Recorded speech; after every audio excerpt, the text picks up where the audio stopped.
Quando eu tinha 20 anos de idade, trabalhava na General Motors em Wilmington, Delaware, e um jovem eletricista que trabalhava na minha frente disse: Tom, se você morresse em um acidente de carro a caminho de casa hoje, você iria para o céu? Eu disse que não sabia se iria ou não. Ele disse: você sabe que a Bíblia ensina que você pode saber? Ele disse: você realmente gostaria de saber? Eu disse: bem, rapaz, se você pudesse saber, eu realmente gostaria de saber. E ele me deu um versículo da Bíblia.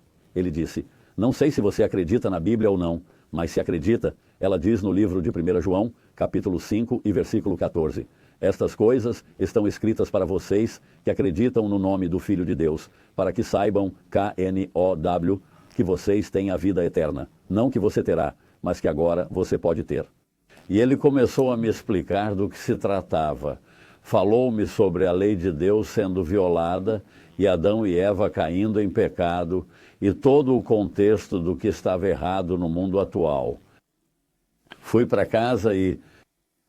a cama e cobri a cabeça, pois dormia em um quarto com 3 irmãos e não queria que eles vissem o que eu estava fazendo. Eu sabia que eles ririam, zombariam e tirariam sarro de mim.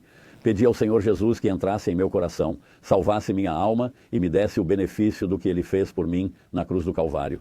Depois me virei e fui dormir. No dia seguinte, contei a Ernie Haybecker, o jovem que estava conversando comigo, que fiz o que ele queria que eu fizesse. Ele perguntou: o que você fez? Eu disse: pedi a Jesus que entrasse em meu coração e me salvasse. Ele perguntou: ele fez isso? Eu disse: você disse que ele faria. Oh não, ele disse: eu não disse que ele faria. A Bíblia diz que ele faria. E ele me mostrou aquele versículo novamente.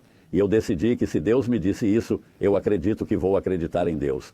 E então descobri que era uma questão de acreditar e não fazer ou não fazer.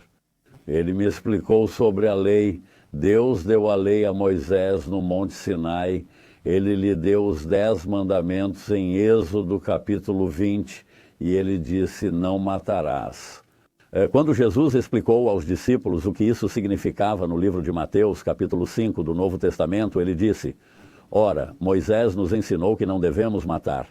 Mas eu digo, se você tiver raiva em seu coração, ou qualquer tipo de ódio, ou qualquer tipo de animosidade contra alguém, você já é culpado de assassinato. É mesmo? E ele disse: agora Moisés disse, não cometa adultério. Mas eu digo, mesmo que você apenas deseje ou tenha um sentimento emocional de desejo, você é culpado de adultério.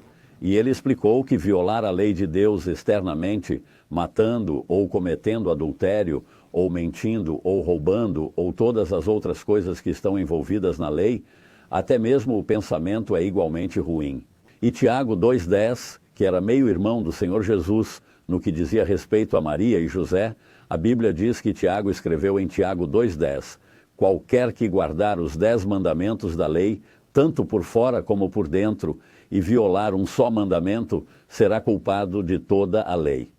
Portanto, de acordo com ele, basta eu ter um pensamento ruim e estarei desqualificado para o céu. Na verdade, isso significa que uma pessoa teria de ser perfeita e nunca pecar. Agora, quando Deus criou Adão e Eva, eles estavam em um estado de perfeição perpétua, assim como Deus e como Jesus. Eles sabiam tudo, tinham tudo o que Deus tem. E então pecaram contra o Senhor e perderam tudo. E a Bíblia diz que por um homem o pecado entrou no mundo e pelo pecado a morte. E assim a morte passou a todos os homens porque todos pecaram. E Paulo, o apóstolo, explica em Romanos 3,19. Sabemos que tudo o que a lei diz, diz também aos que estão debaixo da lei, para que a nossa boca se cale e o mundo inteiro reconheça a sua culpa diante de Deus. A Bíblia não nos deu os 10 mandamentos como uma escada para tentarmos subir ao céu. Ele os deu a nós como um espelho para nos mostrar quem somos. E quando Paulo explicou isso, ele disse que o mundo precisa reconhecer que é culpado. Agora, vá até Romanos 3:23, e lá está escrito, porque todos pecaram e destituídos estão da glória de Deus. Agora, amigo, não sei quanto a você, mas sei que isso me inclui. Eu pequei. Tive muitos pensamentos ruins e muitas ações ruins e fui desqualificado de ir para o céu.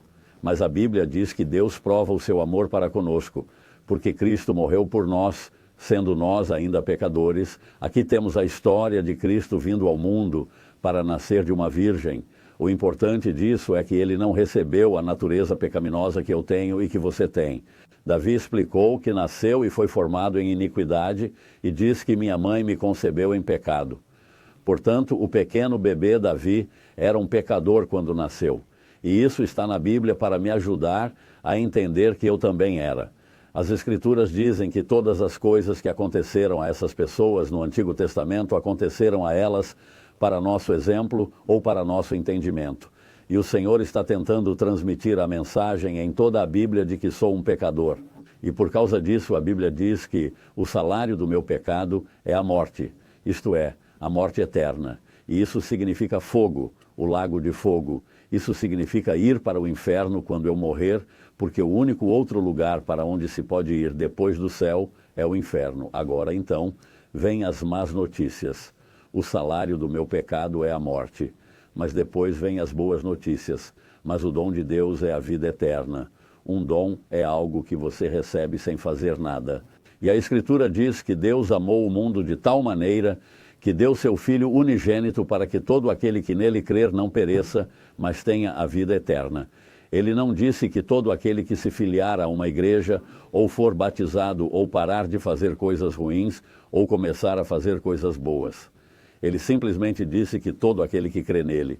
E ele continua depois de João 3,16, aquele famoso versículo: Deus amou o mundo de tal maneira que deu o seu Filho unigênito, para que todo aquele que nele crer não pereça ou vá para o inferno, mas tenha a vida eterna.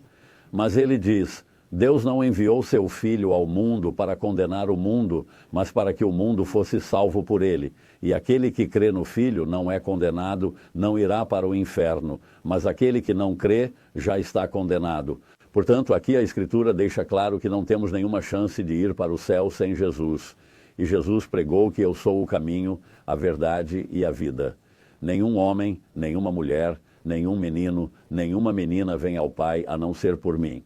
Portanto, se você tiver interesse em ir para o céu, se puder acreditar no que Deus lhe diz na Bíblia e agir de acordo com isso, poderá se tornar um filho de Deus.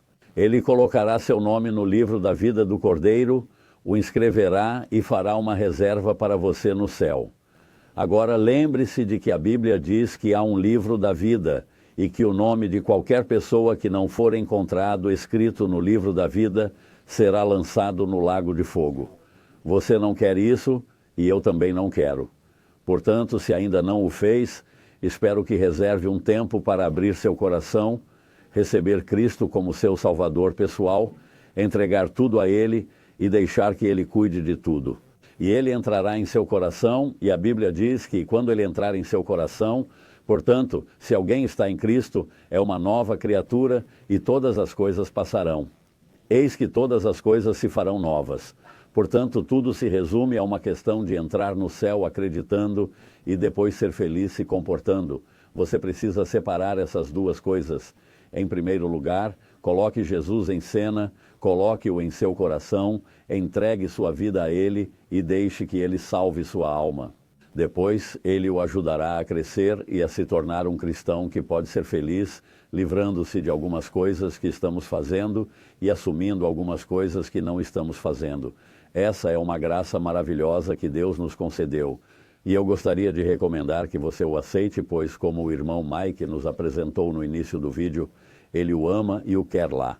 E fez tudo isso para garantir que você chegue lá. Portanto, se você o aceitar como seu Salvador, ele o inscreverá, colocará seu nome no livro.